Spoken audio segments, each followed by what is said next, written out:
So why does the stock market have such a low expectation for tomorrow's CPI data report? What's going on, team? It's Ricky here with TechBud Solutions.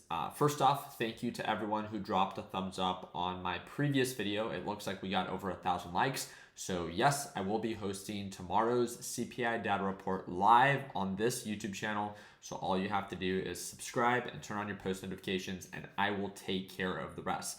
But I got asked a really good question in our previous video, and it's just the why. And these are the questions that I absolutely love because you're not asking me to tell you what you should think or what you should do, but you're actually trying to understand why is the CPI data report's expectation for tomorrow so low? Let's go ahead and break it down. Hope that you learned something new, and if you do, please consider dropping a thumbs up. First off, the CPI data report is released on this website, and it's bls.gov/CPI. It's free and available to the public. Tomorrow, 1 hour before the market opens, when we go live, this is going to update. This was the CPI data report that was released in December. Now we're going to see this was the CPI data report that was released in January. The one that gets released tomorrow is going to be January's CPI data report that gets released in February. We just click on the PDF, and it's super, super simple. So the thing that I want you to understand about these, the way CPI data is calculated is, first off, well, what's the market's expectation? Tomorrow's forecast, according to investing.com, is 2.9%. So we're expected to go from our current rate of inflation of 3.4% and drop to 2.9%. So that's like a 0.5% drop. That's a pretty significant drop, something that we haven't expected and seen in quite some time. The thing that I brought up to my LPP team, and again, you guys let me know what you think. We've been doing a lot of consolidating here, right around that 3% inflation rate. We came from highs of 9.1 and we're making steady progress. But we can see that, again, inflation has been pretty sticky for the past 5 to 6 months, with a lot of choppiness in the high 2s or in the mid to high 3s. So we'll see if tomorrow it does come in at the 2.9% as investing.com expects it to. But how and why is this calculated, and how is it forecasted to be 2.9%? So the CPI data report, there's an actual formula, and you can look it up. So if you want to do the math yourself, you can look it up. I like to look at this just the general numbers, and I like to think about each month as a piece of pie. And CPI is simply calculated with the previous 12 months taken into consideration. So as you can see, tomorrow, once it gets released, we're going to add the new month of January and remove the old month of January. This is January of 2023.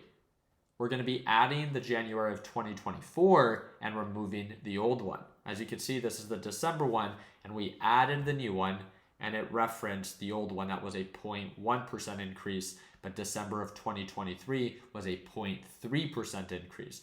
So the really cool thing about this is that now that we're going to be reporting for the month of January that gets released in February, we're going to be adding the month of January and removing the 2023 of January. But look at this. Again, think about them as pieces of pie that contribute to the overall inflation number, currently at 3.4%. But again, there's an exact formula, but even you can get a general understanding of it doesn't take, a math scientist to be, oh wow, we're going to remove a 0.5% increase, and it's to be expected that in January, the expectation is very low. So even if it comes in kind of like it did in November with a 0.1% increase, or a flat like it did on October where there was no increase, then you can see we take away a big contributor to our current rate of inflation at 3.4%, and then we add 0.1 or 0.2, therefore having a very low expectation for tomorrow's CPI data report. But based off of what is added for the new month of January and taken away from the old month, we are expected to see that significant drop. And you'll begin to pick up on this, that in months kind of like in March, when our contribution as of right now that's already factored in is only a 0.1% increase, it's going to be hard to have much lower expectations for that month because it's already so low, right? Kind of like once we go a full 12 months to October, there was no contribution there. So maybe once we get to that point, we might expect somewhat of an increase for that current rate of inflation if inflation still isn't under control. The idea that I want you to understand is when we add the new month and we take away the old one, and the old one for the previous year is one that contributed a lot to our 3.4% inflation rate, then you can see how we can expect to go from that 3.4% down to that expectation of the 2.9% that investing.com has put in place. And again, it's the overall market's expectation, and that is what's currently getting factored in. That's why we saw a slight little pullback into the later hours, which is pretty common into the market close, because again, the market's just factoring in, well, what if this inflation report does come in higher than 2.9%?